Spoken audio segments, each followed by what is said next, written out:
Assalamualaikum warahmatullahi wabarakatuh. Perkenalkan, nama saya Yuniar Indonintias, NIM 19101130 dari kelas S1 TT07D. Cita-cita saya yaitu ingin menjadi orang sukses karena saya ingin membanggakan kedua orang tua saya. Mereka merupakan pedoman penting dalam hidup saya. Nah, yang pertama kita akan melihat atau membahas materinya dari post-test modul 2, yaitu operasi input output dan penugasan. Nah, di sini ada pertamanya itu operasi output. Operasi ini digunakan untuk menampilkan data atau teks pada suatu piranti output seperti monitor atau printer. Pada bahasa C++, perintah yang digunakan untuk operasi ini adalah cout dengan peraturan penulisan sebagai berikut seperti ini: cout teks, terus cout teks. Nah, contohnya itu seperti ini. Lalu untuk menampilkan nilai dari suatu variabel itu ada cout nama variabel, cout nama variabel. Contohnya seperti ini. Nah, misalnya itu nilai yang disimpan variabel luas adalah 10, maka ketika perintah tersebut dijalankan output muncul adalah 10. Nah, ini cout luas, cout luas. Nah, contohnya itu seperti ini yang 10. Lalu untuk menampilkan teks dan nilai variabel secara bersamaan itu cout teks nama variabel, cout teks nama variabel. Nah, menampilkan tulisan luasnya atau nilai luasnya itu cout luas atau luas cout luas. Nah, contohnya itu seperti ini. Kemudian di sini ada operasi input. Operasi ini untuk meminta suatu masukan dari pengguna melalui piranti input seperti keyboard. Nah, contohnya itu seperti ini nih. Cin nama variabel, cin nama variabel. Nah, meminta masukan berupa bilangan integer berupa variabel bernama alas, yaitu tuh cin alas cin atau alas, dan contohnya itu seperti ini. Nah, yang selanjutnya itu ada operasi penugasan atau assignment. Operasi assignment ini untuk mengeset suatu variabel dengan suatu nilai, baik diset secara langsung dengan nilai tertentu atau diset secara tidak langsung dengan menggunakan suatu ekspresi. Jadi itu contohnya itu kayak nama variabel, terus nilai, nama variabel, nilai. Nah, nilai adalah besaran tipe data yang terdefinisi. Pengesetan langsung biasanya dilakukan untuk memproses inisialisasi suatu variabel sehingga variabel sebelum diproses lebih lanjut variabel tersebut sudah mempunyai nilai awal. Nah, contohnya itu seperti ini. Lalu selanjutnya itu untuk pengesetan nilai secara tidak langsung, operasi assignment pada bahasa C++ digunakan sebagai berikut. Itu ini nama variabel, ekspresi, nama variabel, ekspresi. Dan contohnya itu seperti ini. Nah, di sini itu kayak ada operasi aritmatika. Nah, operasi aritmatika ini itu seperti penjumlahan atau add, itu contohnya seperti ini. Pengurangan atau subtract, contohnya seperti ini. Perkalian atau multiply, itu contohnya seperti ini. Pembagian atau divide, itu contohnya seperti ini. Atau persen, sisa pembagian integer atau modulus, contohnya seperti ini. Operator plus plus, penambahan dengan set nilai 1 atau increment, seperti ini contohnya. Dan operator yang kurang-kurang, pengurangan dengan nilai 1 atau decrement, itu contohnya seperti ini. Nah, khusus untuk operator increment dan decrement terdapat dua jenis ekspresi yang dapat digunakan, yaitu per increment atau decrement dan post increment atau decrement. Nah, itu seperti ini. Nah, yang selanjutnya itu ada operator logika. Di operator logika ini ada tanda yang seperti ini, kurang dari, tapi ada dua, itu geser n bit ke kiri atau left shift, contohnya itu seperti ini. Lalu ada operator yang lebih dari itu tapi ada dua, geser n bit ke kanan atau right shift, itu kayak gini contohnya. Dan ada operator dan bitwise n, contohnya seperti ini. Terus ada operator yang seperti garis lurus atau bitwise or m atau n ini. Terus ada operator ini yang kayak tanda seperti ini ke atas, bitwise XOR, itu contohnya seperti ini. Dan tanda operator ini bitwise not, itu seperti ini contohnya.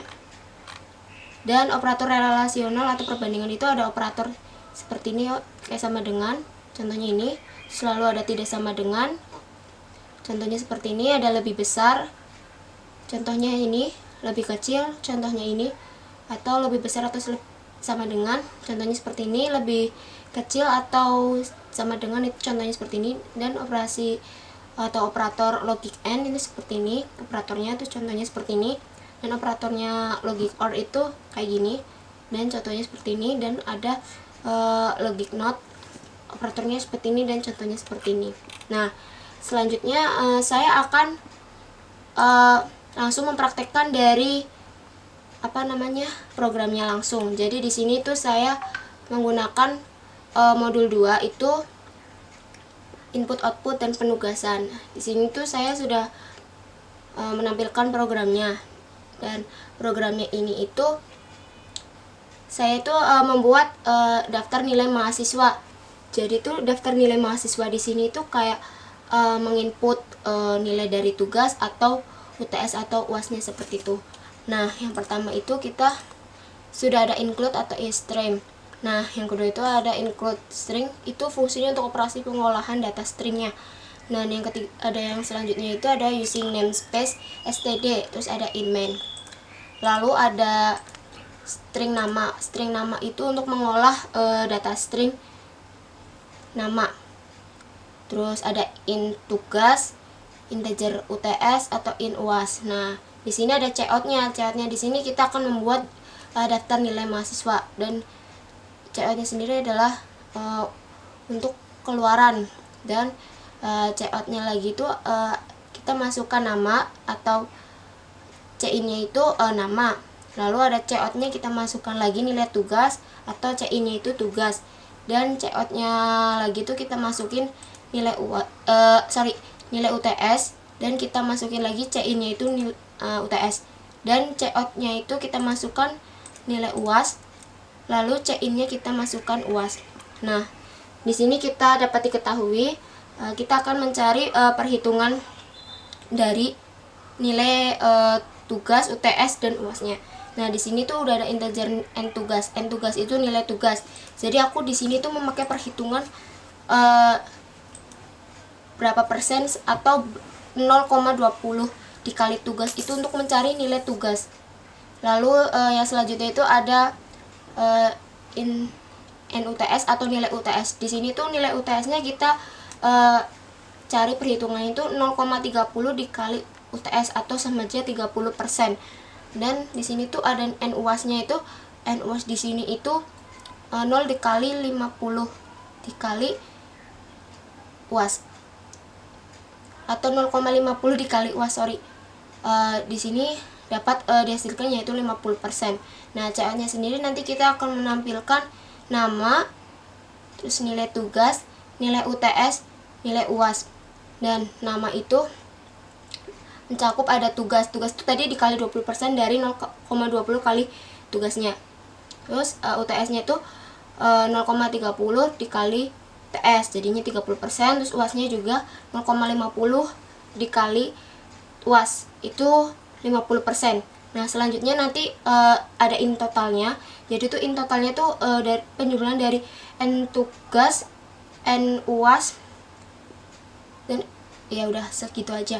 Lalu ada cout-nya itu nanti kita dapatkan itu adalah total nilai yang didapat. Nah, total nilai yang didapatkan itu adalah totalnya. Lalu kita akan mencoba untuk ininya, programnya apakah langsung berjalan atau tidak.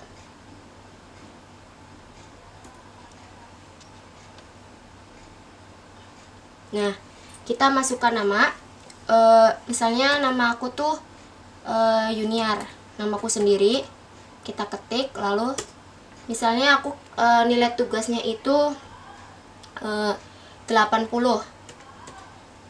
lalu nilai UTS-nya itu kita masukin berapa, misalnya 70. Lalu aku masukin nilai UAS-nya lagi, misalnya 70. Kita bisa mendapatkan hasilnya, yaitu nilainya aku kalau dikali 20% dari tugasnya itu tadi kalau 80 dikali 20% yaitu jadinya 16. Kalau nilai UTS itu 70 dikali 30%, hasilnya itu 21, dan nilai UASnya itu 70%, 70 dikali 50% hasilnya 35. Nah, dari total nilai yang didapatkan itu 72. Nah, 72 ini tuh dari penjumlahan dari nilai tugasnya, nilai UTS dan nilai UASnya yaitu 72. Nah, setelah itu aku akan menjelaskan tentang flowchartnya.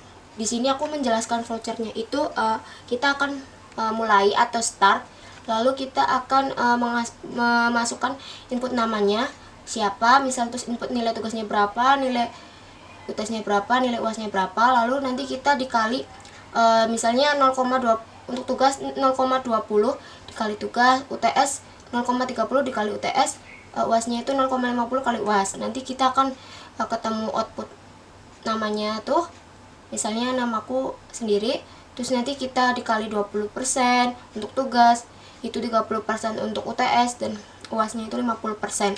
Nah, setelah itu udah menemukan outputnya, lalu kita setelah itu kita total dari output tersebut. Jadi itu tadi outputnya itu totalnya yaitu 72. Jadi nanti kita 72 masukin di sini. Nanti setelah itu output total nilai yang didapatkan, hasilnya itu 72 dan akan memunculkan nilai selesai atau finish. Seperti itu.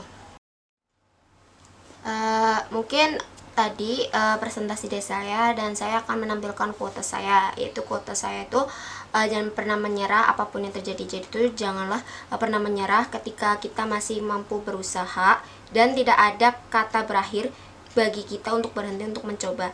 Dan sekian presentasi dari saya, kurang lebihnya mohon maaf. Wabillahi taufiq wal hidayah. Wassalamualaikum warahmatullahi wabarakatuh.